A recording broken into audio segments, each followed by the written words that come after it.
ॐ शुक्लाम्बरधरं विष्णुं शशिवर्णं चतुर्भुजं प्रसन्नवदनं ध्यायेत् सर्वविघ्नोपशान्तये। या देवी स्तूयते नित्यं विबुधैर्वेदपारगैः सा मे वसतु जिह्वाग्रे ब्रह्मरूपा सरस्वती। निधये सर्वविद्यानां विषजे भवरोगिणां गुरवे सर्वलोकानां दक्षिणामूर्तये नमः। श्रीदक्षिणामूर्तिसुदेशिकेन्द्रं द्वैपायनं सूत्रकृतं मुनीन्द्रं श्रीशङ्करं भाष्यकृतं यतीन्द्रं मद्देशिकञ्चापि नमामि विद्यै। ॐ सहना भवतु सहनौ भुनक्तु सह वीर्यं करवावहै तेजस्विनावधीतमस्तु मा विद्विषावहैः। ஓம் சாந்தி சாந்தி சாந்தி. ஞான வாசிஷ்டம். இறைவணக்கம். ஓம் யதசர்வாணி பூதானி பிரதிபாந்தி ஸ்திதானி ச யத்ரைவோபசமம் யாந்தி தஸ்மை சத்யாத்மனே நமः. பெண்மை பாதியன் பெற்ற களிற்றினை அண்மை தூர மரவகத்துண்ணுவாம் திண்மை ஞானச் சிறப்புயர் வாசிஷ்டம். சிறப்புயர் வாசிஷ்டம் உண்மையாக ஒருங்குறை செய்யவே பொன்னுலகத்தினில் புவியில் அந்தரத்து என்னுடைய உட்புறத்திலங்குகின்றது. மண்ணு சிற்ஜோதியே வடிவம் யாவுமாய் துண்ணுவத பொருள் தொழுதிரெஞ்சுவாம்.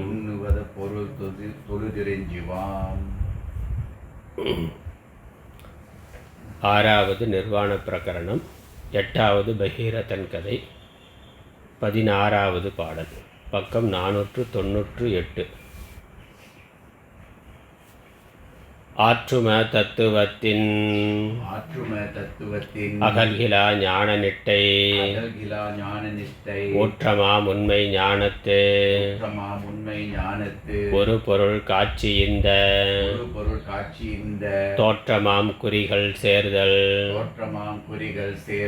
ஞானமாய்ச் செல்வர் சொல்வர் வேற்றுல வழிகள் முற்றும் விதன அஞ்ஞானம் தானே.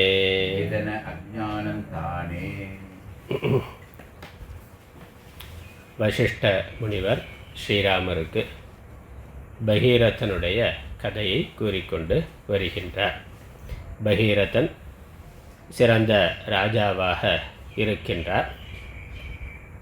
அவருக்கு ஒரு சமயம் விவேக வைராக்கியமானது ஏற்படுகின்றது. உலகத்தில் மக்களுடைய நிலையை பார்க்கிற பொழுது அனித்தியத்துவம் விளங்குகின்றது, நிலையாமை விளங்குகின்றது. அதனால் இந்த இன்ப துன்பமயமான இருமைமயமான உலக வாழ்க்கையிலிருந்து விடுபடுவது எப்படி? செய்ததையே திரும்ப திரும்ப செய்து கொண்டிருக்கிறோம், உண்டதையே உண்டு என்று எல்லா காரியங்களும் திரும்ப திரும்ப சலிப்பில்லாமல் செய்து கொண்டிருக்கிறோம். விவேகமுடையவர்களுக்கு இது ஏன், எதற்கு, ஏன் இப்படி, இதற்கு எப்பொழுது முடிவு என்ற கேள்வியானது வருகின்றது. விவேகம் இல்லாதவர்கள் அறியாமையினால் ஆசையினால் மீண்டும் அதையே செய்து கொண்டிருக்கிறார்கள். இவ்வாறு அவன் சிந்தனை செய்து இதிலிருந்து விடுபடுவதற்காக நிலையான ஒரு பதத்தை, நிலையில்லாத உலக வாழ்க்கையிலிருந்து விடுபட்டு நிலையான ஒரு பதத்தை அடைய விரும்பி ஒரு குருவை அணுகுகின்றார். திரிதலர் என்ற குருவை அணுகி தன்னுடைய ஐயத்தை, சந்தேகத்தை கேட்கின்றார். இந்த சம்சார வாழ்க்கையிலிருந்து, உலக பந்தத்திலிருந்து விடுபடுவது எப்படி? நிரந்தரமான விடுதலையை அடைவதற்கு என்ன உபாயம் என்று கேட்கின்றார். அதற்கு குரு முதல்ல ஞான குணங்களை ஞானமாக சொல்லுகின்றார். பகவத்கீதையில் பார்த்துருக்கக்கூடிய அதே குணங்கள் தான் 15, 16 வைராக்கியம், இந்த சாதன சதுஷ்டயங்கிறதான் சுருக்கமாக வேறு கோணத்தில் சொல்லப்பட்டிருக்கின்றது. விவேக வைராக்கியம் என்பதுதான். தம்மை சுற்றி இருக்கக்கூடிய பொருட்கள் அனித்தியமானவை என்று புரிந்து கொண்டு அதில் பற்றை விடுதல். மனதை இந்த இன்ப துன்பங்களில் சமமாக வைத்து கொள்ளுதல், ஆத்ம சிந்தனையை எப்பொழுதும் வைத்திருத்தல், தனிமையான இடத்து இருத்தல், மனித சமூகத்திலிருந்து விலகி இருத்தல், மெய்ப்பொருள் காட்சியை எப்பொழுதும் மனதில் கொண்டிருத்தல், உண்மை ஞானத்து உருபொருள் காட்சி இந்த தோற்றமாம் குறிகள் சேர்தல். உண்மை ஞானத்து உருபொருள் காட்சி, மெய் ஞானத்தில் எப்பொழுதும், அதே தர்சனம், ஆத்ம தர்சனம் என்பது எப்பொழுதும் இருத்தல். அத்தியாத்ம தர்சனம் என்கிறார் பகவத்கீதையில். அத்தியாத்ம தர்சனம்னா ஆத்மாவை பற்றிய சிந்தனையில் எப்பொழுதும் இருத்தல், தனிமையான இடத்திலிருந்து. இதெல்லாம் ஞான சாதனைகள். இதை யார் சேருகிறார்களோ அவர்கள் மோட்சத்தை அடைகிறார்கள், சம்சார பந்தத்திலிருந்து விடுபடுகிறார்கள். அதனால் தோற்றமாம் குறிகள், இந்த தோற்றமாம் குறிகள் சேர்தல், இந்த ஞான சாதனங்கள், இந்த ஞானங்கள், இந்த தகுதிகள், பக்குவத்தை யார் அடைகிறார்களோ ஞானமாய் செல்வர். இதுதான் ஞானம் என்று. இது ஞானத்திற்கான சாதனம். இதையே ஞானம் என்று பகவத்கீதையில் பகவான் சொல்லியிருக்கிறார். இங்கே வசிஷ்ட இது திரிதளர் முனிவரும் பகீரதருக்கு சொல்லுகின்றார். எல்லாம் ஞானமாய் சொல்வர் செல்வர். வேற்றுள்ள வழிகள், இந்த தகுதிகளை அடையாமல் ஒருவன் எந்த காலத்திலும் ஞானத்தை அடைய முடியாது. வேதாந்த சாஸ்திர சிரவணம் பண்ணாலும் இந்த அடிப்படையான தகுதிகள் இல்லை என்றால் மோட்சத்தை அடைய முடியாது. அதனால் இதுவே ஞானம் என்று சொல்லப்பட்டிருக்கின்றது. இதற்கு வேறான அனைத்தும் அஞ்ஞானமே. அதனால் விதன அஞ்ஞானம் தானே, வேற்றுள்ள வழிகள் முற்றும் விதன அஞ்ஞானம் தானே. மற்ற வழிகள், இந்த சாஸ்திரம் சொல்லுகின்ற தர்ம தத்துவ ஞானம் அன்றி மற்றுள்ள எல்லா சாதனைகளும் அஞ்ஞானம்தான். வேறு என்னெல்லாம்? ஏன்னா இன்றைக்கு நவீனமாக பார்க்கிற பொழுது அந்த காலத்திலேருந்தே, எல்லா காலத்திலேருந்தே இருக்குது. சாஸ்திர விரோதமான, சாஸ்திரத்தில் இல்லாத விஷயங்களை சொல்கிறது, அவரவர்கள் புரிந்து கொண்டதை சொல்கிறது, அதை தெரிந்து கொண்டால் போதும், அல்லது மோட்சத்திற்கு இதுதான் சாதனம்னு விதவிதமான சாதனைகளை சொல்லி கொண்டிருக்கிறார்கள். ஆனால் சாஸ்திரம் சொல்லியிருக்கின்ற தர்மம், தர்மத்தினால் கிடைக்கக்கூடிய விருப்பு வெறுப்பற்ற மனநிலை, பக்குவம், மனசாந்தி, மன ஒருமுகப்பாடு, அதனால் மன தூய்மை, மன ஒருமுகப்பாடு, இதுதான் ஞானத்தை பெறுவதற்கான அடிப்படை தகுதி. அதோடு ஒருவன் சிரவணத்தை பண்ணுகின்ற பொழுது ஞானமானது ஏற்படுகின்றது. ஞானம்தான் முக்திக்கான நேரடியான ஒரே சாதனம். அதனால் மோட்சங்கிறது லட்சியம் என்றால் அதற்கு ஞானம்தான் சாதனம். ஞானத்திற்கு சித்த சுத்திங்கிறது அடிப்படை தகுதி. சித்த சுத்தி, சித்த ஏகாகிரதா, மன தூய்மை, மன ஒருமுகப்பாடு. அந்த மன தூய்மை, மன ஒருமுகப்பாட்டிற்கு தான் சாஸ்திரம் மற்ற எல்லா விதமான ஆன்மீக சாதனைகளையும் சொல்லியிருக்கு. ஜபம் பண்ணுறது, தியானம் பண்ணுறது, ஈஸ்வர பூஜை பண்ணுறது, கர்மயோகம் பண்ணுறது, வேறு என்னெல்லாம் சாதனைகள் சாஸ்திரத்தில் சொல்லப்பட்டிருக்கோ அது எல்லாமே இந்த மன தூய்மைக்கும் மன ஒருமுகப்பாட்டிற்கும் ஆனது. அதனால் வேதத்தினுடைய கர்ம காண்டம் அதற்கான சாதனைகளை சொல்லுது. அதை முறையாக ஒருவன் செய்து பக்குவத்தை அடைந்திருந்தால் ஞான காண்டம் வேதாந்தத்துக்கு வர்ற பொழுது அவனுக்கு தத்துவ ஞானமானது தெள்ள தெளிவாக விளங்குகின்றது. இப்படி சொல்லி மேற்கொண்டு இன்னும் சொல்லுகின்றார். அதனால் இதுவரைக்கும் சொன்னது ஞான சாதனம், அதையே ஞானம்னு சொல்லியிருக்கிறார். இங்கே இந்த ஞானத்தினால அஞ்ஞான நிவர்த்திங்கிறது அகங்கார நிவர்த்தி, உடலை நான் என்று நினைக்கிற தவறான அறிவானது நீங்குதல் என்பது தான் மோட்சம் என்று அடுத்த பாடலில் சொல்லுகின்றார். 17வது பாடல். ஏதமதாக நான் என்று எண்ணுதல் இறந்த போது காதலும் முடிவும் தீர்க்கும் களைகனாய் பிறவி நோய்க்கு மேதகு மருந்தா ஞானம் வெளிப்படும் என்று சொன்ன சேதன முனிவரான திரிதளர்க்கு அரசன் செப்பும். ஏதமதாக, ஏதம்னா குற்றம், குறை அப்படின்னு அர்த்தம். குற்றமுடைய, பல குற்றங்களுக்கு காரணமாக இருக்கின்ற நான் என்று எண்ணுதல் இறந்த போது, இந்த நான் என்ற அகங்காரம், அகம் என்று சரீரத்தை மையமாக கொண்டு சரீரத்தை நான் என்று நினைத்திருக்கின்ற, அதுவே நான், சரீர உடம்பு மனது புத்தி இவைகளையே நான் என்று நினைத்திருக்கிற எண்ணத்துக்கு அகங்காரம்னு பேர்.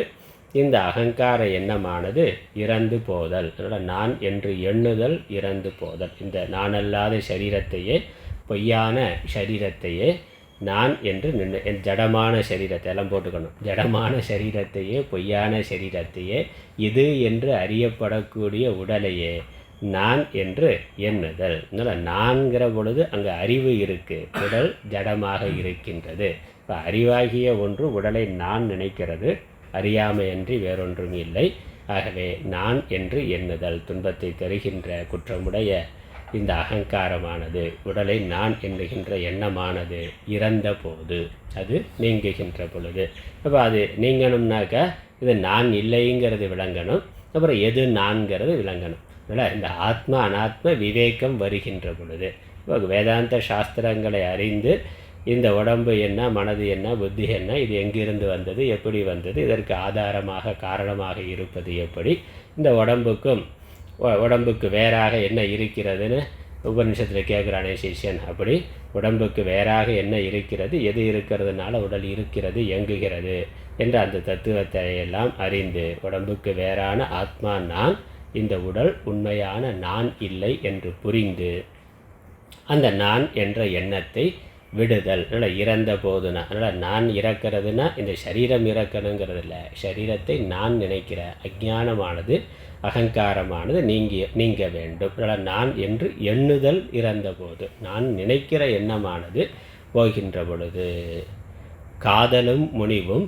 தீர்க்கும் கலைகனாய். கலைகனாய்னா இங்கே சாதகன், காதலும் கலைகனாய்னா சாதகனாய். காதலும் முனிவு, காதல்ங்கிறது ஆசை, முனிவு கோபம், விருப்பு வெறுப்பு, விருப்பு வெறுப்பு தீர்க்கும் சாதகனாய் பிறவி நோய்க்கு மேதகு மருந்தா ஞானம் வெளிப்படும். எப்பொழுது இந்த நான் என்ற எண்ணமானது சரீர அபிமானமானது நீங்குகின்றதோ அப்பொழுது விருப்பு வெறுப்பு நீங்குகின்றது, ஞானமானது வெளிப்படுகின்றது. சொரூப ஞானமானது, ஆத்மாவானது தெல்ல தெளிவாக அப்பொழுது வெளிப்படுகின்றது. அது வெளிப்படுவதனால காதலும் முனிவும் நீங்குகின்றது, விருப்பு வெறுப்பானது நீங்குகின்றது. இந்த உலகத்தின் மேலே இருக்கக்கூடிய விருப்பு வெறுப்பு நீங்குகின்றது. உலகத்தில் சில விஷயங்களை நம்ம தேர்ந்தெடுக்கிறோம், இதெல்லாம் நல்லது என்று. எந்த அடிப்படையில் தேர்ந்தெடுக்கிறோம்?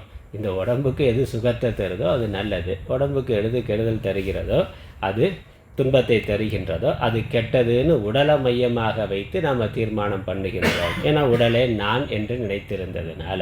உடம்புக்கு எது சுகத்தை கொடுத்திருந்தால், உடம்பு சுகமாக இருந்தால் நான் சுகி, உடம்பு துக்கத்தை அடைத்த அனுபவித்தார் நான் துக்கினா. அதனால் எது சுகத்தை கொடுக்கின்றதோ அதை மேலும் மேலும் அடைய வேண்டுங்கிற விருப்பம், எது துக்கத்தை கொடுக்கிறதோ அதை விலக்க வேண்டுங்கிற வெறுப்பானது வருகின்றது. அப்போ இந்த விருப்பு வெறுப்புக்கு காரணமாக இருக்கிறது உடம்பு மேலே இருக்கக்கூடிய நான் என்ற அபிமானம். இந்த உடம்பு நிரந்தரமாக சுகமாக இருக்க போகிறதில்லை. ஏன்னா உடம்பு ஜடமானது, உடம்பு புறத்தில் இருக்கக்கூடிய புற பொருட்களை புற விஷயங்களை சார்ந்து இருப்பது. அதனால் அப்படி என்ன ஆதரவாக என்ன பொருள் வருதோ அதன் மேலே விருப்பு வருகின்றது, விரோதமாக என்ன பொருள் வருகின்றதோ அதன் மேலே வெறுப்பானது வருகின்றது. இந்த உடம்புனால் புற விஷயங்களை சாராமல் இருக்க முடியாது. ஆகவே உடம்பு தான் நான்கிற எண்ணம் இருக்கிற வரைக்கும் புற விஷயங்களில் விருப்பு வெறுப்பு இல்லாமல் ஒருவனால் இருக்க முடியாது. அதனால் இந்த நான்கிறது எப்போ போகுதோ அப்பொழுது விருப்பு வெறுப்பானது நீங்குகின்றது. இந்த இரண்டும் எப்பொழுது நீங்குகின்றதோ அப்பொழுது சொரூப ஞானமானது அந்த மனதில் தெளிவாக வெளிப்படுகின்றது. ஏன்னா ஆத்மா ஏற்கனவே ஞானஸ்வரூபமாக இருக்குது, அதை மறைத்திருக்கிறது இந்த அகங்காரம் தான். அகங்காரம் விருப்பு வெறுப்பு இவைகள் தான். இவைகள் நீங்குகின்ற பொழுது அந்த ஸ்வரூபமானது பிறவி நோய்க்கு மேதகு மருந்தா ஞானம், பிறவியாகிய நோய்க்கு மிகச்சிறந்த மருந்தாக, ஒப்பற்ற மருந்தாக இருக்கின்ற, அமிர்தமாக இருக்கின்ற இந்த ஞானமானது வெளிப்படும். ஞானமானது சொரூபமானது வெளிப்படுகின்றது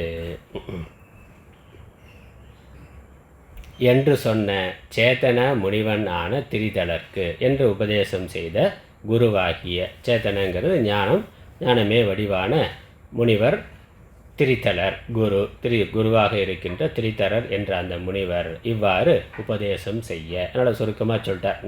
ஞான சாதனங்களை சொல்லி ஞானம் என்ன என்பதையும் ரொம்ப சுருக்கமாக சொல்லிட்டார். சொன்ன அந்த திரிதலருக்கு அரசன் செப்பும். அந்த அரசன் பகீரதன் மறுமொழி கூறுகின்றான். முனிவரை பார்த்து பகீரதன் சொல்லுகின்றான். என்ன சொல்லுகின்றான்? 18வது பாடல். மலைமிசை மரம் போல் நீள்நாள் வன்புற இந்த மெய்யில் நிலை பெறல் நான் என்று எண்ணல் நீக்குவது எங்கன் என்ன தலைமை சேர் குரவன் சொல்வான் தன் மன வருத்தத்தாலே தொலைவரு போகத்தென்னம் துவக்கர துடைத்து நீக்கி விரிவுறும் உண்மை மேவில் வினை அகங்காரம் ஆளும் புரிவர இவற்றையெல்லாம் புந்தியால் தீர நோக்கி புந்தியால் தீர நீக்கி துரிசு அலைவின்றி நின்றாய் என்னின் நான் என்னும் தோற்றம் தெரிகிலாது அதுவே நீயாம் தெளிந்த தற்பரமும் அக்தே.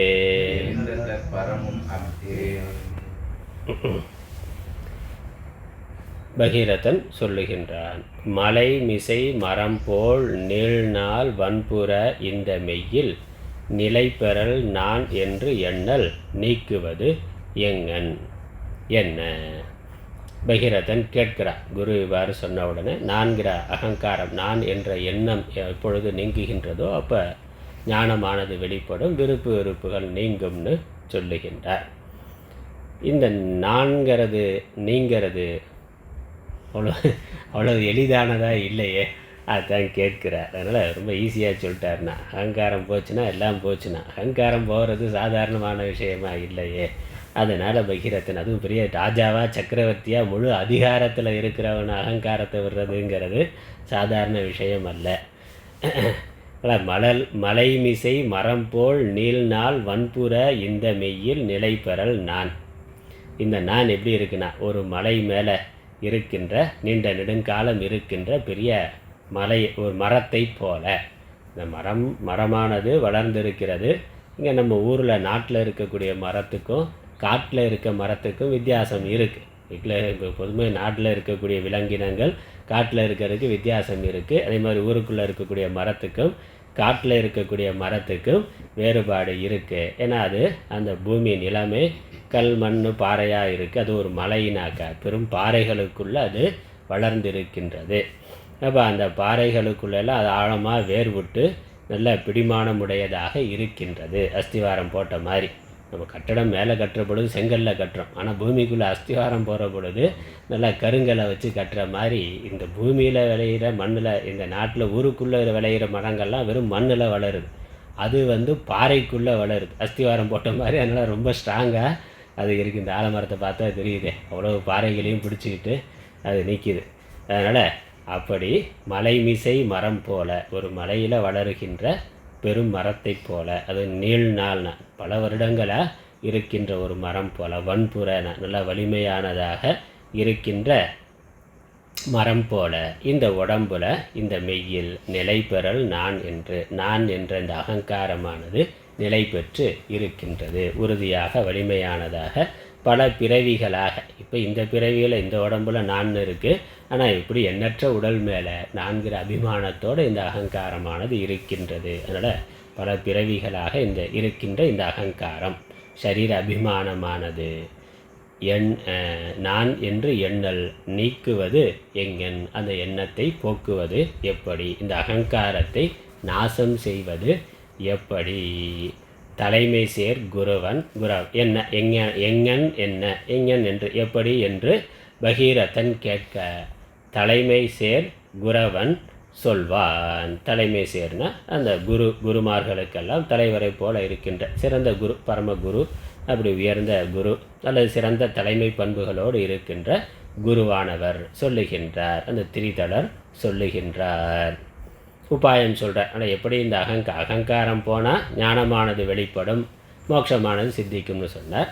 அகங்காரத்தை போக்குறது எப்படி என்று கேட்கிற பொழுது அதற்கு பதில் சொல்லுகின்றார். தன் மன வருத்தத்தாலே தொலைவரு போகத்து எண்ணம் துவக்கு அற துடைத்து நீக்கி. தன்னுடைய மன வருத்தத்தினால் மன முயற்சியினால், புருஷார்த்தம் மனிதனுடைய முயற்சியினால், புருஷ பிரயத்தனம் நம்மளுடைய கடுமையான முயற்சியினால், முயற்சிங்கிறது இந்த உடம்பு மனது உலக விஷயங்கள் இதன் மேலே இருக்கக்கூடிய அபிமானங்களை போக்கிக் கொள்வதற்காக நாம் செய்கின்ற முயற்சி எளிதானதல்ல, ரொம்ப கடினமானது. அதனால் அதை மன வருத்தம்னு சொல்கிறார். இல்லைங்க, மன வருத்தம்ங்கிறது மனதை வருத்தி நாம் செய்கின்ற ஆன்மீக சாதனைகள், கடினமான முயற்சிகள். அதனால் சமம் தமம் எல்லாமே ரொம்ப கடினமாக நம்ம பெரும் முயற்சியோடு செய்ய வேண்டியதாக இருக்கின்றது. தனது மன வருத்தத்தாலேன கடுமையான முயற்சிகளால் உடலை மனதை வருத்தி நாம் செய்கின்ற எல்லா விதமான ஆன்மீக சாதனைகளாலும். அதுக்கப்புறம் அது என்ன சாதனைனா, தொலைவரு போகத்து எண்ணம் துவக்கற துடைத்து நீக்கி. எளிதில் துடைக்க முடியாததாக இருக்கின்ற போகத்து எண்ணம், விஷய எண்ணங்கள், விஷயங்களை குறித்த சிந்தனை, விஷய சிந்தனை தான் போகத்து எண்ணம்ங்கிறது. விஷய சின்னை போக பொருட்களில் இருக்கக்கூடிய அந்த அபிமானம், அந்த எண்ணமானது விஷயங்களையே சிந்தித்து கொண்டிருத்தல் என்பது. அது எப்படி இருக்குது, தொலைவருன்னா அவ்வளோ சீக்கிரம் தொலைக்க முடியாததாக இருக்கின்ற அந்த எண்ணங்களை துவக்கற துடைத்து, அந்த எண்ணத்தை முழுவதுமாக அது வெளிப்படாமல் முற்றிலும் நீக்கி. அந்த எண்ணம் வெளியானால் அதுதான் வாசனைகள் வெளிப்படுகின்ற பொழுது அது வெறுப்பை உண்டு பண்ணுகின்றது. அப்புறம் அது கர்மாவாக மாறுகின்றது. கர்மாவாக மாறினா புண்ணிய பாப்பம் முதலானவை வருகின்றது. அப்போ அதனுடைய அந்த வேரிலிருந்தே அதை நீக்கி, துவக்கறனா அது வெளிப்படாமல் அந்த வாசனைகளாகவும் இருப்பதையும் நீக்கி, அதனுடைய மூலம் தொடக்கத்திலிருந்து அதை நீக்கி, முதலிலிருந்து வேரிலிருந்து அடியிலிருந்து துடைத்து நீக்கின. விஷய வாசனைகளை நீக்கி, விஷய சிந்தனைகளை நீக்கி. அப்போ அதை நீக்கிறதுக்கு என்ன வழினா, அதில் இருக்கக்கூடிய குறைபாடுகளை சிந்தனை பண்ணுறதுன்னா, விஷயத்தில் இருக்கக்கூடிய தோஷ தர்சனத்தினால விஷயத்தில் மனது போகிறதை, விஷயங்களையே சிந்தித்து கொண்டு இருக்கிறத நீக்கணும். மனது விஷயங்களை நோக்கி போகிறத நீக்கி மாற்றி ஆத்மாவை நோக்கி திருப்ப வேண்டும். விரிவுறும் உண்மை மேவில். அடுத்த வரி சொல்கிறேன். ஆனால் விஷய சிந்தனைகளை மாற்றி ஆத்ம சிந்தனையை அடைந்து, விரிவுறும் உண்மை மேவில், விரிந்திருக்கின்ற உண்மைங்கிறது சத்வஸ்து, சத்து சித்தான ஆத்மா பிரம்மம், அதை அடைந்தார். அப்போ மனது விஷயங்களை சிந்திக்கிறத விடுத்து ஆத்ம சிந்தனையிலேயே இருந்தால் ஆத்மாவை அடைந்திருந்தார். உண்மை மேவில், உண்மையை தேறினார். அப்போ ஆத்மா எப்படி இருக்கிறதுன்னு ஆத்மஸ்வரூபத்தெல்லாம் குரு மூலமாக விசாரம் செய்து அறிந்து கொண்டு அந்த ஆத்ம தத்துவத்திலேயே மனதானது இருக்குமே என்றால் வினை அகங்காரம் மாளும். இந்த அகங்காரமானது நீங்கும். வினையும் அகங்காரமும், வினைக்கு காரணமாக இருக்கக்கூடிய அகங்காரமானது நீங்கும். அது ரொம்ப சுருக்கமாக சொல்லிட்டார். ஏன்னா இது மோட்ச நிர்வாண பிரகரணம். அதற்கு முன்னாடி விஷயங்கள்லாம் முன்னாடி சொல்லி இருக்கு. இது மோட்ச சாதனம். அதனால் இதெல்லாம் ரொம்ப சுருக்கமாக அங்கே சொல்லியிருக்கிறார் உபதேசம். அஞ்ஞான விஷய சிந்தனைகளை விடுத்துனா விஷயம் மித்யா என்று புரிந்து கொண்டு அதை விடுத்து, விஷயம் மித்யான்னு புரிந்து கொள்வதற்கு சாஸ்திரம் படிக்கணும், அதை யோசிக்கணும். நம்மளுடைய சாஸ்திர உதவியோடையும் நம்மளுடைய யுக்தி ரீதியான சிந்தனையும் தான் நமக்கு அதுக்கு உதவக்கூடியது. அப்படி சிந்தனை செய்து ஸ்ருதி யுக்தி அனுபவ வாயிலாக நாம் சிந்தனை செய்து விஷயங்களை குறித்த எண்ணங்களை நீக்கி அதுக்கப்புறம் எப்பொழுதும் நித்தியமாய் சத்தியமாய் அகர்த்தாவாய் அபோக்தா இவாய் இருக்கின்ற ஆத்ம சிந்தனைகளை வளர்த்து கொண்டு அதிலேயே மனது நின்றால், அந்த சத்வஸ்துவிலேயே மனதானது நின்றால் வினை அகங்காரம் மாளும். இந்த வினைக்கு காரணமான அகங்காரமானது நீங்கும், அழிந்து போகும். புரிவர இவற்றையெல்லாம் புத்தியால் தீர நீக்கி. துரிசு அலைவின்றி நின்றா எண்ணின் நான் என்னும் தோற்றம் தெரிகிலாது. அதுவே நீயாம் தெளிந்த தத்பரமும் அஃதே. புரிவர இவற்றை எல்லாம், இந்த அனைத்தையும், புரிவரன புரிதல், செயல்புரிதல், எந்த செயலும் இல்லாமல் மற்ற எல்லா செயல்களையும் விடுத்து இவற்றையெல்லாம் புத்தியால் நீக்கி, இவை அனைத்தையும் அறிவினால் நீக்கி, அப்போ இவைகள் மித்யா என்று விஷயங்களை நீக்கி, நான் இந்த சரீரம், உலகம் இவைகளெல்லாம் வெறும் தோற்ற மாத்திரம், மாயையினால் பண்ணப்பட்டது, உண்மை இல்லை என்று அறிவினால் நீக்கி, துரிசு அலைவு இன்றி, துரிசுனா மாசு, அழுக்கு இல்லாமல், குற்றம் இல்லாமல், அலைவு இன்றி, அலைதல் இல்லாமல், இந்த மனசு ராகத்வேஷம் இல்லாமல், மற்ற விஷய சிந்தனைகளால் அலைதல் என்பது இல்லாமல், சஞ்சலம் இல்லாமல் நின்றாய் என்றால், மனதை சொரூபத்தில் நிறுத்தினாய் என்றால், நான் எனும் தோற்றம் தெரிகிறது. இந்த 4 அகங்காரமானது அதன் பிறகு இருக்காது. அதுவே நீயாம், அந்த பரம்பொருளே, அந்த ஆத்மாவாகவே நீ இருப்பாய். அதனால் மனது விஷயங்களை நோக்கி போய் பழக்கமுடையது. அந்த விஷயங்கள் மித்யா என்று புரிந்து கொண்டு அதிலிருந்து மனதை திருப்ப வேண்டும். அப்புறம் ஆத்மா சத்தியமானது, அதுவே நான் என்று அந்த ஆத்மாவிலேயே ஆத்ம லட்சணங்களையே தொடர்ந்து சிந்தனை செய்து மனது சொரூபத்திலேயே நிற்கின்ற பொழுது நீ அதுவாகவே ஆவாய். பிரம்மவித்து பிரம்மைவ பவதி, பிரம்மத்தை அறிகிறவன் பிரம்மமாகவே ஆகின்றான் என்று தெளிந்த தற்பரமும் அஃதே. மேலான பரம்பொருள் பரமபதமும் அதுவே. அதனால் நீ உன்னுடைய சொரூபத்தில் இருந்தால் அதுவே பரம்பொருள், அதுவே பிரம்மநிலை, அதுவே பரமபதம்.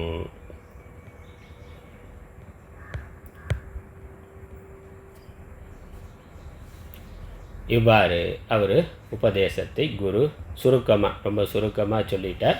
பகீரதனுக்கு அதுவே போதுமானதாக இருக்கின்றது. அதனால் 2 பாட்டு போதும்னா அவருக்கு.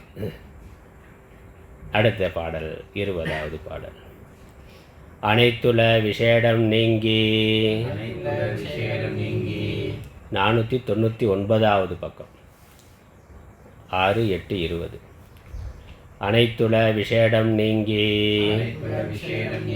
அச்சமற்று ஏடனைக்குள் திணைத்துணை பற்றற்று இன்மை சிக்கன சேர்ந்து செல்வம் வினைப்பகைக்கு ஈந்து நான் என்பது விட்டு மேனிச் செய்கை தனை துறந்து அவர்பால் ஐயம் தனை இறந்து எனையும் விட்டு நிற்பரமாய் இவ்வாறு நிற்கின் மேலுக்கு மேலாம் தற்பர நீயே ஆதி என்று அவன் சாற்றக் கேட்டு வெற்படர் தோளான் நெஞ்சில் செய்வதாம் தன்மை மேவி பற்பல தன் செய்கைக்கே பகீரதன் நிற்பதானான்.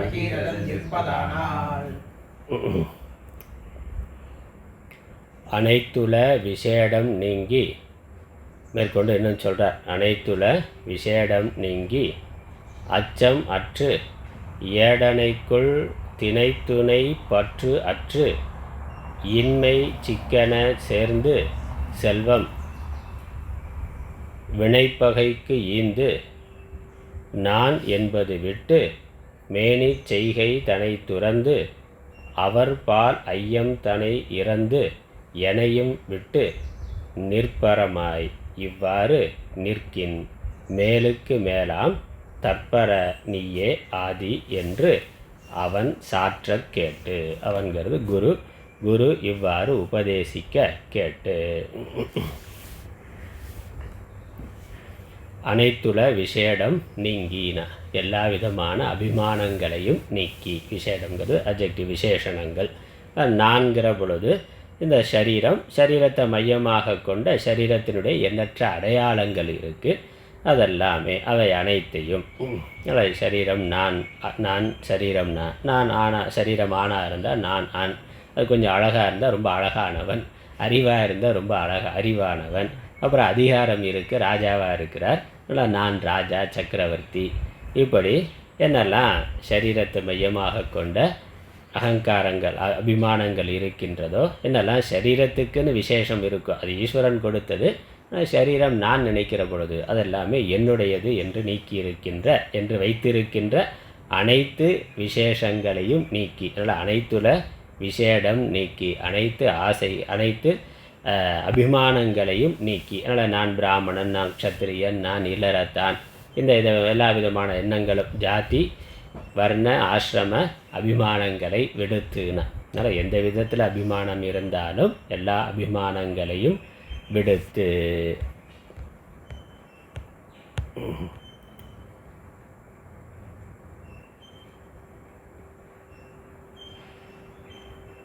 அபிமானம் சொல்லிடலாம்.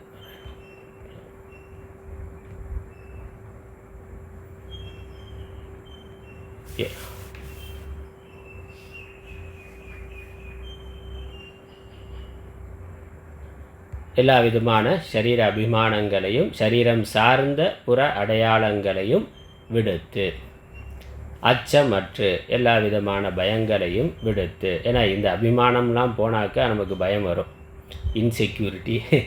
அதனால் இதெல்லாம் இல்லாமல் நாம் எப்படி வாழ்கிறது, அதிகாரம் இல்லாமல் எப்படி வாழ்கிறது, பணம் இல்லாமல் எப்படி வாழ்கிறது, பிராமணன் முதலான உயர்ந்த இந்த ஜாதி முதலான அமைப்புகள் இல்லாமல் நான் எப்படி வாழ்கிறது என்று இதெல்லாம் தான் நம்மை தாங்கி கொண்டு இருக்கின்றது, நம்ம வாழ்க்கைக்கு ஆதாரமாக இருக்கிறது நினைத்து கொண்டு இருக்கிறோம். அப்போ இதெல்லாம் விடணும்னா இது அனைத்தையும் விட்டால் எப்படி வாழ்கிறதுங்கிற கேள்வி வரும். அதனால் அந்த எண்ணத்தை அந்த பயத்தை விட்டு நீக்கி அச்சமற்று ஏடனைக்குள் திணைத்துணை பற்றற்று, ஏடனைங்கிறது மூவிதமான ஏசனை, புத்திரேசனா வித்தேசனா லோகேஷனா, எல்லா ஏசனைகளையும் விட்டு தன்னுடைய புத்திரன் முதலான உறவுகள் மேலே இருக்கக்கூடிய அதீதமான பற்று, அப்புறம் மனைவி அவர்களிடத்தில் இருக்கக்கூடிய பற்று, நாம் வைத்திருக்கக்கூடிய எல்லா விதமான செல்வங்கள் அதன் மேலே இருக்கக்கூடிய பற்று, அப்புறம் சமூக அந்தஸ்துன்னு இருக்கே புகழ் என்பது அதை விடுத்து, இதெல்லாம் விட்டுட்டு போனாக்க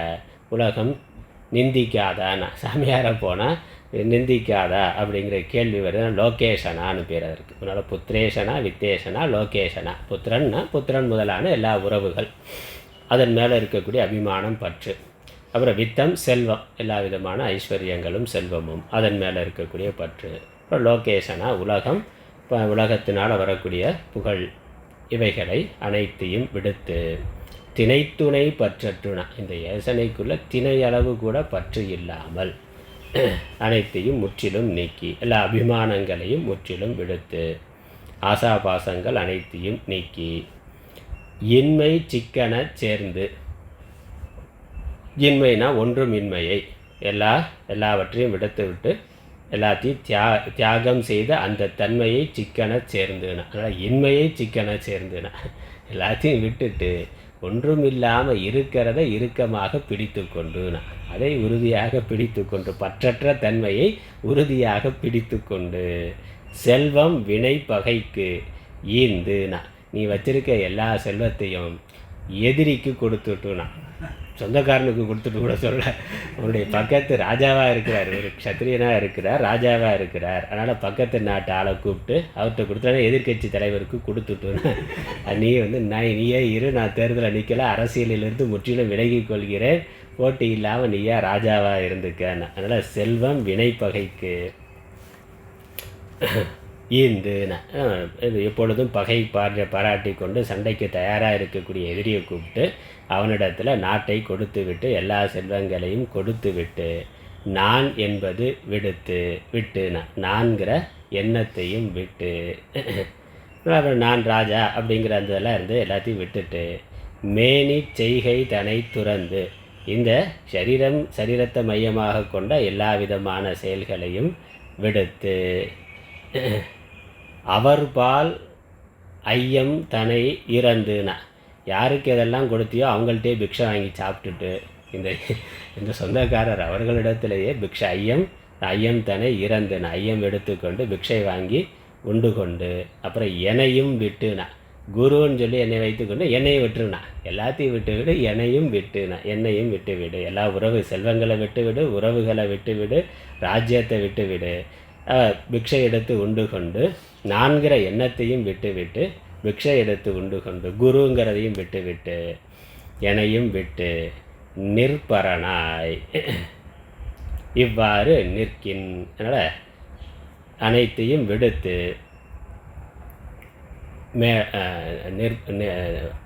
ஆத்மாவிடத்திலேயே நிற்பாய், பரம்பொருளிடத்திலேயே நீ இருப்பாய் என்றால் நிற்பரன்கிறது சொரூப பரனாக இந்த ஆத்மாவை தவிர மற்ற எல்லாவற்றையும் விட்டு விட்டுனா ஆத்மா அல்லது இறைவனை தவிர மற்ற எல்லாவற்றையும் தியாகம் செய்தனுடைய ஒரே லட்சியம் ஆத்மா இறைவன் தான் என்று மற்ற அனைத்தையும் தியாகம் செய்து இவ்வாறு நிற்கின். இவ்வாறு நீ நின்றால் மேலுக்கு மேலாய் தற்பர நீயே ஆதி என்று அதற்கு மேலுக்கு மேலாக இருக்கின்ற அனைத்திற்கும் மேலாக இருக்கின்ற அந்த தற்பரம் பரமார்த்த வஸ்து நீயே என்று ஆவாய், நீயே ஆதி என்று இருப்பாய்னா. அதனால் மேலுக்கு மேலாய் தற்பர நீயே ஆதி என்று அவன் சாற்ற, நீயே அது என்று அவன் சொல்ல. இப்போ அனைத்தையும் விட்டு விட்டு ஆத்மபரனாகவே இருந்து நிற்கின். இவ்வாறு நிற்கின், இவ்வாறு நின்றாயே என்றால் மேலுக்கு மேலாம் தத்பர நீயே, எல்லாவற்றிற்கும் மேலாக, மேலானதற்கு பராபரம்ங்கிறதான் மேலுக்கு மேலாங்கிறது மேலான அனைத்திற்கும் மேலாக இருக்கின்ற அந்த பரும்பொருளாக நீயே இருக்கின்றாய் என்று நீ இருந்தால் என்று அந்த குரு திரிதலர் உபதேசிக்க கேட்டு என்று அவன் சாற்ற கேட்டு. இவ்வாறு உபதேசத்தை ரொம்ப சுருக்கமாக சொன்னாலும் எல்லாத்தையும் சொல்லிட்டார், எதையும் விடலை, எல்லாத்தையும் சொல்லிட்டார். சாற்ற கேட்டு வெறுப்பு அடர் தோளா. நல்லா இப்போ சாதன பஞ்சகத்தில் எல்லா 5 பாட்டு தான், ஆனால் அதற்குள்ளே 40 சாதனைகளை சொல்லிட்டார். முதல்ல இருந்து வேதோ நித்தியம் அதீயதாம்னு வேதம் படிக்கிறதுல தொடங்கி கடைசியில் பிரம்மச்சிந்தனையிலேயே இருப்பாயாகன்னு சொல்லி எல்லா சாதனைகளையும் சொன்ன மாதிரி இந்த 3 பாட்டில் எல்லா சாதனைகளையும் சொல்லி இப்படி உன்னால் இருக்க முடிந்தால் நீ மோட்சத்தை அடையலாம்னு சொல்லி முடிச்சிட்டார். வெறுப்பு அடர் தோளான் நெஞ்சில் செய்வதாம் தன்மையை மேவி. இந்த பகீரத ராஜா வெறுப்பு அடர் தோளான்னா நல்ல மலை போன்ற படர்ந்த புஜங்களை உடைய அந்த க்ஷத்திரியன் இல்லை, அந்த க்ஷத்திரிய ராஜா பகீரதனானவர் நெஞ்சில் செய்வதாம் தன்மையை குரு உபதேசம் பண்ண இந்த விஷயங்களெல்லாம் அவர் காதில் வாங்கி கொண்டார், மனதில் வாங்கி கொண்டு அதற்கு மேலே என்ன செய்யலாம் என்று யோசித்து கொண்டு பற்பல தன் செய்கைக்கே பகீரதன் நிற்பதானான். அவர் உபதேசத்தை வாங்கி கொண்டு தன்னுடைய அரண்மனைக்கு போகிறார். அதற்கு முன்னாடி என்ன பண்ணி கொண்டு இருந்தாரோ அந்த ராஜ்ய பரிபாலனத்தை தொடர்ந்து செய்கின்றார். அல்ல பற்பல தன் செய்கைக்கே பகீரதன் நிற்பதானன்னா பலவிதமான தன்னுடைய இயல்பான தர்மம், அந்த க்ஷத்ரிய தர்மத்திலேயே அவர் இருக்கின்றார். அதே சமயம் குரு உபதேசமானது அவருடைய மனதில் இருக்குது, அது ஓடிக்கொண்டு இருக்கின்றது, அந்த சிந்தனையானது அவருக்கு இருந்து கொண்டே இருக்கின்றது. அதனால் உபதேசம் வாங்கணும்னு அது வேலை செய்யாது, அது உள்ளே போய் ஜீரணம் ஆகணும்ல. அதனால் சாப்பிட்ட உடனே சக்தி வருமானா, அது மெதுவாக உள்ளே போய் ஜீரணமாகி சக்தியாக மாறுகிற பொழுது வேலை செய்யும். அதனால் அந்த தத்துவ உபதேசமெல்லாம் அந்த ஜீராவில் ஜிலேபி ஊறுற மாதிரி அது ஊறிக்கொண்டே இருந்தால் தான் அதுக்கப்புறம் அது சாஃப்ட் ஆகும், அதுக்கான உரியாக பக்குவம் வரும். பக்குவம் வந்த பிறகு தான் அது அடுத்த நிலை செயல்பாட்டுக்கு மனது தயாராகும். அதனால் இப்படி குரு உபதேசத்தை என்ன செய்யணுங்கிறத, என்ன உபாயம், என்ன ஞானம்ங்கிறதெல்லாம் கேட்டுக்கொண்டு இவர் தன் அரண்மனைக்கு திரும்பி தொடர்ந்து தன்னுடைய ராஜ்ய பரிபாலனத்தை செய்து கொண்டிருக்கிறார், தன்னுடைய கடமைகளை செய்து கொண்டு இருந்தார். அதற்கப்புறம் சிறிது நாள் கழிந்த பின்னர் அடுத்த பாட்டு 22வது பாடல். சிறிது நாள் கழிந்த பின்னர் சிறந்ததோர் வேள்வி செய்து நெறி வளர் செல்வமுற்று நீசமும் உயர்வும் நாடா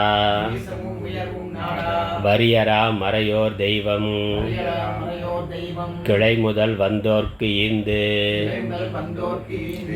பிரிவரு துகில் ஒன்றன்றி பிரிது இளன் 3 நாளில் யாவரும் இறங்க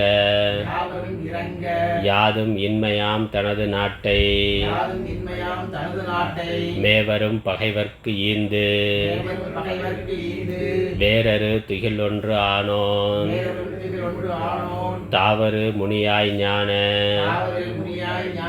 முனிக்குணம் சார்ந்து தன்னது ஓவரு நாடு நீங்கி ஒருவனாய் உலாவல் உற்றார். சிறிது நாள் கழிந்த பின்னர் இப்படி உபதேசம் வாங்கி தன்னுடைய அரண்மனைக்கு சென்று தன்னுடைய தர்மத்தை தன்னுடைய காரியங்களை அவர் தொடர்ந்து செய்து வந்து சிறிது நாள் கழிந்த பின்னர் சில நாட்கள் போன பின்னர் அவர் படிப்படியாக யோசித்து பிறகு சிறந்ததோர் வேள்வி செய்து இதெல்லாத்தையும் தியாகம் பண்ணலாம், குரு சொன்ன மாதிரி அனைத்தையும் தியாகம் பண்ணலான்னு முடிவு பண்ணிட்டேன். இதெல்லாம் யோசித்து அப்புறம் எப்போ பண்ணுறது எப்படி பண்ணுறதுங்கிறது இருக்குது. அப்புறம் அதில் அவருக்கு உறுதி வேணும், அதுக்கான காலம் இருக்குது. அதனால் எல்லாத்துக்குமே ஒரு காலம் இருக்குது, நம்ம கேட்டாலும் அது ஜீரணமாகிறதுக்குன்னு ஒரு காலம் இருக்கே. அந்த மாதிரி இது அந்த கேள்வியாக கேட்டது உள்ளே போய் அது ஜீரணமாகி அது மனதுக்குள்ளே ஒரு முடிவுக்கு வந்து பிறகு ஒரு செயல்படுகின்றார். என்ன செயல்படுகின்றார்? சிறந்ததோர் வேள்வி செய்து அக்னிஷ்டோமம் அப்படின்னு ஒரு பெரிய வேள்வியை செய்து நெறி வளர் செல்வம் உற்று நீசமும் உயர்வும் நாடா வரியராம் மறையோர் தெய்வம் கிளை முதல் வந்தோர்க்கு ஈந்து தான் வைத்திருந்த எல்லா செல்வங்களையும் நீசமும் உயர்வும் நாடா இந்த ஒரு பெரிய யாகம் பண்ணி எல்லாவற்றையும் முறையாக தியாகம் பண்ணுறதுன்னு ஒரு முடிவு பண்ணிட்டார். அவருடைய சங்கல்பம் குரு சொன்ன மாதிரி மனது இந்த தத்துவ விஷயத்திலே இருக்கணும்னா அனைத்தையும் தியாகம் பண்ணணும். அது தியாகம் பண்ணுறது முறையாக பண்ணணும், அதற்கு முறை இருக்குது. அதனால் முறையாக பண்ணணும்னு முடிவு செய்து அக்னிஷ்டோம யாகம் செய்து செல்வத்தை எல்லாம் எல்லோருக்கும் பகிர்ந்து கொடுக்கிறார். அப்படி கொடுக்குற பொழுது இவர் தகுதியானவர் தகுதி இல்லாதவர் அப்படிங்கிறதெல்லாம் ஜாதி மற்ற எந்த இதுவும் பண்ணாமல் யார் இல்லைன்னு கேட்குறானோ அவனுக்கெல்லாம் கொடுக்குறார். ஏன்னா தானம் கொடுக்குற பொழுது தகுதி பார்த்து கொடுக்கணுங்கிறதெல்லாம் சாஸ்திரம் சொல்லியிருக்கு. யாருக்கு என்ன எவ்வளவு கொடுக்கணும், கொடுக்கலாமா வேண்டாமாங்கிறதெல்லாம் பார்த்து கொடுக்கணும். பாத்திரம் அறிந்து பிச்சை எடுனா அதெல்லாம் பார்த்து கொடுக்கணும்னு சொல்லியிருக்கு. அப்படியெல்லாம் பார்த்து கொடுத்தாக்க இதெல்லாம் சீக்கிரமாக முடியும். அவ்வளோ செல்வம் இருக்குது, சக்கரவர்த்தியாக இருக்கிறார், என்றைக்கு கொடுக்கறதுன்னு இவருடைய தீவிர வைராக்கியத்தினால அந்த ஆராய்ச்சியெல்லாம் பண்ணாமல் அதுக்கு மேலே அது அவனுடைய பிரச்சனை விடுறதுன்னு முடிவு பண்ணியாச்சு. அது தனக்கு தலைவலின்னு விடுறார். அப்புறம் அந்த தலைவலி ஆட்ட போனால் என்ன, அதனால் பார்க்காம நீசமும் உயர்வும் நாடா உயர்ந்தவர் தாழ்ந்தவர் தகுதியானவர் தகுதி இல்லாதவர் இதெல்லாம் பார்க்காம தன்னுடைய செல்வம் முழுவதையும் வறியவர்களுக்கும் மறையோர் அந்தணர்களுக்கும் இல்லை ஏழைகளுக்கு கொடுக்குறார். ஒரு பகுதி ஏழைக்கு கொடுக்குறார், அப்புறம் அந்தணர்களுக்கு கொடுக்குறார். அது வறியராம் மறையோர்னா வறுமையில் இருக்கக்கூடிய வேத பயின்ற அந்தணர்களுக்கு கொடுக்கின்றார். தெய்வம் கோயில்களுக்கு கொடுக்கறத அதற்கு கொடுக்குறார். கிளை முதல் வந்தோருக்கு, கிளைங்கிறது உற்றார் உறவினர்களுக்கு யாருக்கு என்ன வேணுமோ கொடுக்கின்றார். வந்தோர்க்கு ஈந்து வேறு யார் அவர்கள் இப்படி சம்பந்தமே இல்லாமல் வேறு யார் தேடி வந்து கேட்டாலும்னா ராஜா கொடுக்குறாருன்னா க்யூவில் வந்துடுவான். அதனால் ரேஷனில் போடுறான்னா வரிசையாக வந்துடுவான்ல. ராஜா கொடுக்கறது பெரிய ஏழ்வி பண்ணியிருக்கார், யாகம் இதெல்லாம் தானம் பண்ண போகிறாருனாக்க பெரிய க்யூ நிற்கிது. அதில் யார் யாருக்கு எதை கொடுக்கணுமோ நல்லா முறையாக கோயிலுக்கு கொடுக்கறது, உறவினர்களுக்கு கொடுக்கறது, வேதம் பயின்ற அந்தணர்களுக்கு கொடுக்கறது, அப்புறம் வந்தோர்க்குண்ணா தேடி வந்த அனைவருக்கும் கொடுத்துண்ணா கடைசியில் என்ன மிச்சம்? பிரிவரு துகில் ஒன்று அன்றி பிரிது இளன்னா ஒரே ஒரு ஆடை போட்டிருக்கிற ஆடையை தவிர மற்ற அனைத்தையும் கொடுத்து விட்டு எத்தனை நாளில் 3 நாளில்னா 3 நாளில் இருக்கிற செல்வம் எல்லாத்தையும் தானம் பண்ணிட்டார்.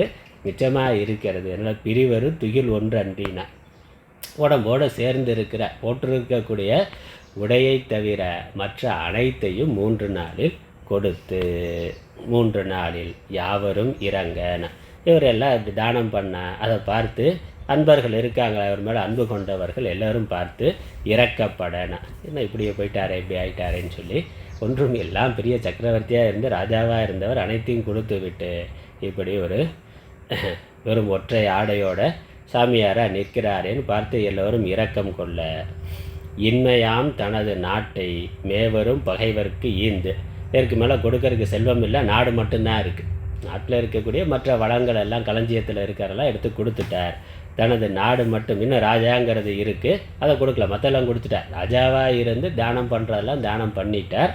அதுக்கப்புறம் தனது நாட்டை மேவரும் பகைவர்க்கு ஈந்துனா, குரு சொன்ன மாதிரியே பக்கத்து நாட்டு ஆளை கூப்பிட்டு பாகிஸ்தான் ஆளை கூப்பிட்டு வச்சு பக்கத்து மேவரும் பகைவர்க்கு ஈந்துனா அதை கொடுத்துனா, அதுவும் போகணும்ல, பகைவன் நண்பன்கிற எண்ணம்லாம் போகணும்ல, அதனால் பகைவர்க்கு ஈந்து வேறொரு துகில் ஒன்று ஆனோன், ஒரே ஒரு துகிலோட வேறு எதுவும் இல்லாமல், வேறொருனா வேறு எதுவும் தனக்கென்று உடைமையாக இல்லாமல் ஒரே ஒரு துகில் மட்டும், ஒரே ஒரு ஆடை மட்டும் வைத்திருக்கக்கூடிய அடைந்திருக்கக்கூடிய அவன் தாவரு முனியாய்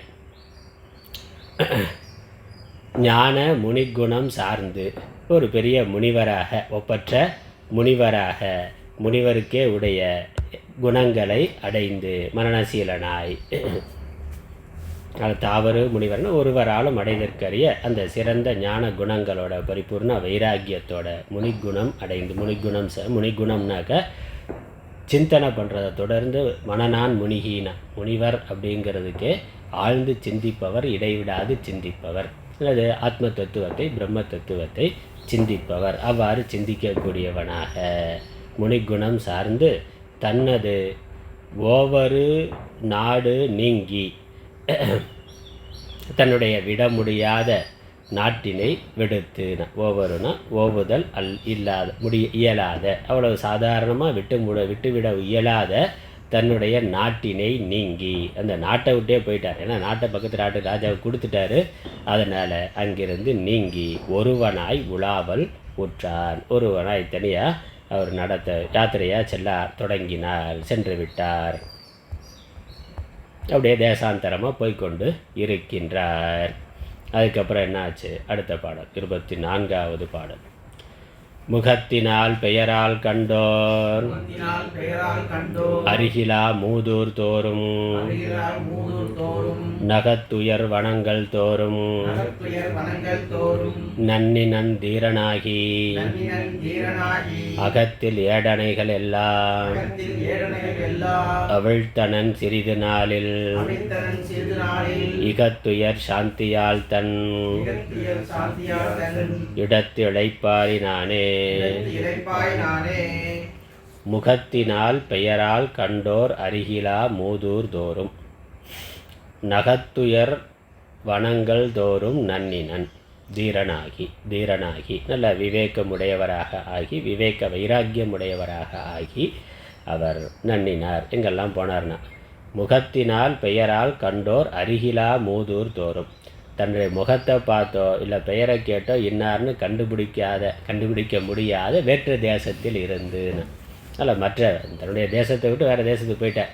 அங்கே இவரை யார் இன்னார்னு பேரை சொன்னாலும் தெரியாது, இவருடைய அடையாளத்தை பார்த்தும் இவர் ராஜாவாக இருந்தவர்ங்கிறது தெரியாத இடத்துக்கு, தன்னை பற்றி முன்பின் அறிமுகம் இல்லாத வேறு தேசத்துக்கு சென்று இருந்தார்னு. அதில் முகத்தினால் பெயரால் கண்டோர் அருகிலா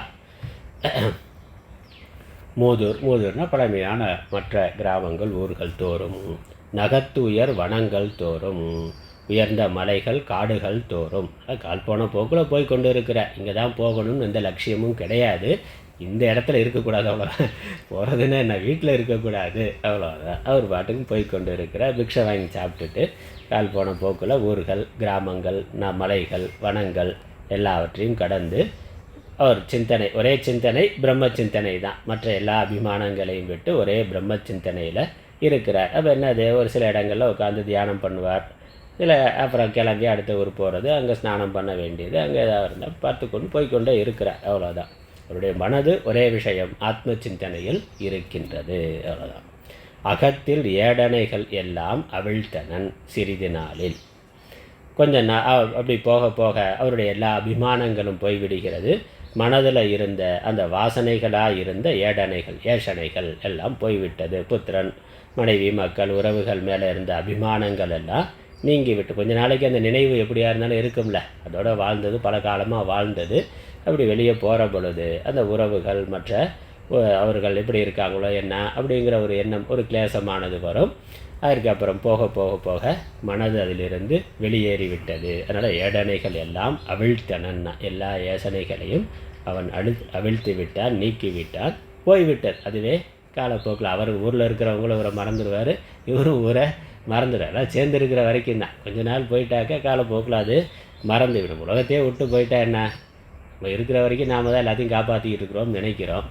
நாம் அவர்களுக்கு நாம் இல்லாமல் இருக்க முடியாதுங்கிற எண்ணம் இருக்குது. நமக்கும் அவர்கள் இல்லாமல், நம்ம சார்ந்த அவர்கள் இருக்கிறோம். ஒன்று அவர்கள் இல்லாமல் நாம் இருக்க முடியாது, அல்லது நாம் தான் அவர்களை காப்பாற்றி கொண்டு இருக்கோம்னு நினைக்கிறோம்.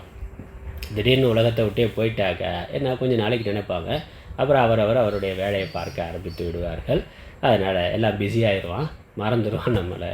அந்த மாதிரி இவருக்கும் அந்த வாசனை இருந்தது, எல்லா வாசனைகளும் போய்விட்டது. எந்த பொருள் மேலே எந்த எண்ணமும் சிந்தனையும். ஏன்னா இதெல்லாம் இருக்கிற வரைக்கும் நம்ம அனுபவித்து கொண்டு இருக்கிற பொழுது இதெல்லாம் இருக்கிறதுனால தான் நம்ம வாழ முடிகிறதுன்னு நினைக்கிறோம். இப்போ இதெல்லாம் ஒரு நீண்ட கொஞ்சம் காலத்துக்கு அதெல்லாம் இல்லாமல் இருக்கிற பொழுது, இதெல்லாம் இல்லாமலும் நம்ம வாழ முடியுங்கிற எண்ணம் வர்ற பொழுது தான் இதனால் நம்ம வாழலேங்கிற வைராக்கியமானது வரும். இப்போ நமக்கு விதி இருக்கிற வரைக்கும் ஈஸ்வரன் கொடுக்கறத கொடுப்பார். உணவு முதலானவைகள் என்ன அடிப்படை தேவை இருக்கோ அதை பகவான் விதி இருந்தாக்க கொடுப்பார். அதனால் இதை சார்ந்து நம்மளுடைய உயிர் வாழ்க்கை, உடல் வாழ்க்கைங்கிறது இல்லை. அது இருக்கிறதா நினைக்கிறது ஒரு பற்று, அபிமானம், வாசனையினால தான் இருக்கே ஒழிய வாஸ்தவம் இல்லை.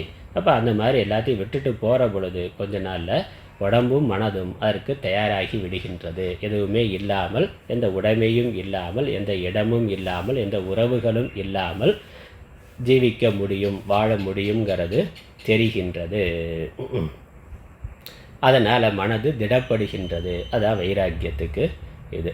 இப்போ ஈஸ்வரன் ஒன்று தான், ஈஸ்வரன் தான் இருக்கிறார், பார்த்து கொண்டு இருக்கிறார், அவ்வளோதான். அதனால் ஏடனைகள் எல்லாம் அவிழ்த்தனன், எல்லா ஆசைகள், எதிர்பார்ப்புகள், பற்றுக்கள் அனைத்தும் நீங்கி போயின. அதனால் சிறிது நாளில் இகத்துயர் சாந்தியால் தன் இடத்து இளைப்பாறினான். இந்த துயர் எல்லாம் நீங்கி, எல்லா துக்கங்களும் நீங்கி, இகத்து உயர் சாந்தியால், உயர்ந்த சாந்தியால், இங்கேயே இப்பொழுதே இந்த லோகத்திலேயே அவன் உயர்ந்த மனசாந்தியை அடைந்து, மனது விஷயங்களால் சஞ்சலம் இல்லாமல் கலங்கி போகாத தூய்மையான தன்மையை அடைந்தது. அதனால் தன்னுடைய சொரூபத்தில் இளைப்பாறினான். தன்னிடத்துனா தன்னுடைய ஆத்மாவில், ஆத்மஸ்வரூபத்தில் இளைப்பாறினானே. அதிலேயே அவன் ஓய்வாக இருக்கின்றான். அப்போ சொந்த ஆத்ம சிந்தனை இருக்குது, விஷய சிந்தனைங்கிறது இல்லவே இல்லை. அதனால் மனசில் கலக்கம், சஞ்சலம் எதுவுமே இல்லை. பரம சாந்தியில், பரம ஆனந்தத்தில் அவர் தன்னுடைய சொரூபத்தில் இருந்தான். அதனால் இளைப்பாறினானே, இருந்தான். அதுக்கப்புறம் என்ன, அடுத்த பாடல். படி முழுது உழல்வான் ஓர்கால் பகைவர்க்கு தான் முன்னீந்த கடிநகர் புக்கான் எல்லா கரணமும் வென்றான் சென்று மடியிலா அமைச்சர் மற்றோர் மனையலாம் ஐயம் ஏற்றான் முடியுடை இவனை நோக்கி இறங்கினார் முன்பு கண்டார். இப்படி ஒரு ஊராக போனவர் கடைசியில் திரும்ப தன்னுடைய நாட்டிற்கு வருகின்றார். தன்னுடைய இடத்துக்கு வர்றார். எதுவும் தன்னுடையது இல்லைன்னு கொடுத்தாச்சு. அதனால் தன்னுடையதாக இருந்ததுங்கிற அபிமானமும் போச்சு.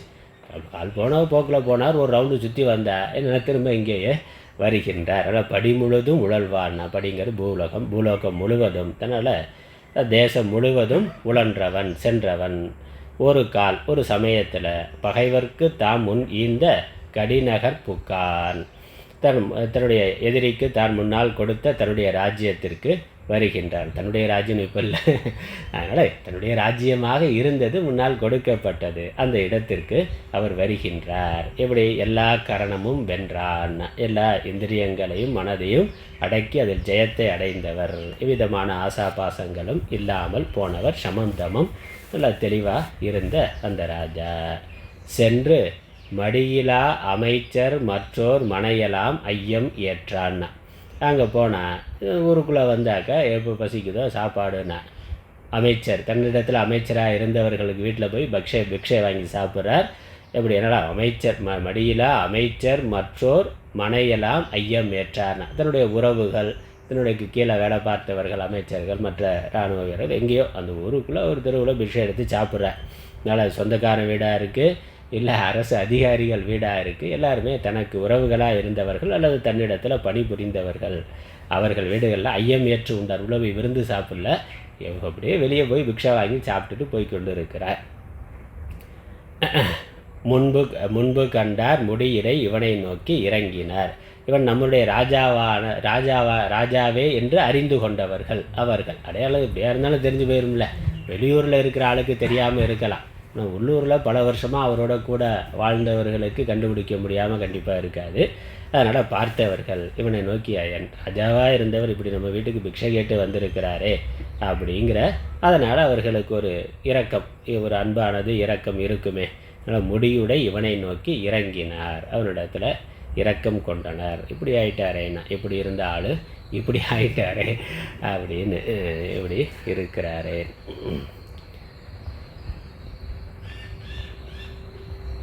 உடனே என்ன ஆகுது? அடுத்த பாட்டு நேரம் வச்சு பாட்டு படிப்போம். அதிக பூசணைகள் பண்ணி அரசு செய்து அருளுக என்றே பதி பெரு பகைவன் தானும் பகரவும் பலியே அன்றி எதிர் ஒரு திறனமேனும் இச்சையற்று இருந்து சின்னால் பொதிதென்று எவரும் வெம்ப போயினன் புறத்துத்தானே. இவன் ஒன்றையும் கண்டுகொள்ளாமல் இருந்தாலும் அந்த அமைச்சர், மற்ற உறவினர்கள், அப்புறம் நாட்டு ராஜா இருக்காரு, அவங்களுக்கு அன்பு இருக்குமே, இரக்கம் இருக்குமே. அதனால் எல்லாரும் கூப்பிட்டு உபச்சாரம் செய்கிறார்கள். அந்த ராஜா என்ன பண்ணுறான்? அவனுடைய ராஜ்யத்தை நீயே வைத்துக்கொள் அப்படின்னு அவர் திரும்ப கேட்கிறார், கொடுக்க தயாராக இருக்கிறார். ஆனால் இவர் என்ன பண்ணாருன்னா, வேணான்னு திரும்ப அந்த உள்ளே இருந்தால் தானே பிரச்சனைன்னு திரும்ப அந்த நாட்டை விட்டுட்டு போயிட்டார். அடுத்த யாத்திரைக்கு அடுத்த ரவுண்டு தொடங்கி கிளம்பி போயிட்டார்னு கதை வருது. அடுத்த வகுப்பில் தொடர்வோம். ஓம் ஈஸ்வரோ குருராத்மேதி முர்த்திபேத விபாகினே व्योमवत्याप्तदेहाय दक्षिणामूर्तये नमः. ओं पूर्णमदः पूर्णमिदं पूर्णात् पूर्णमुदच्यते पूर्णस्य पूर्णमादाय पूर्णमेवावशिष्यते. ओम शांति शांति शांति. हरि ओम.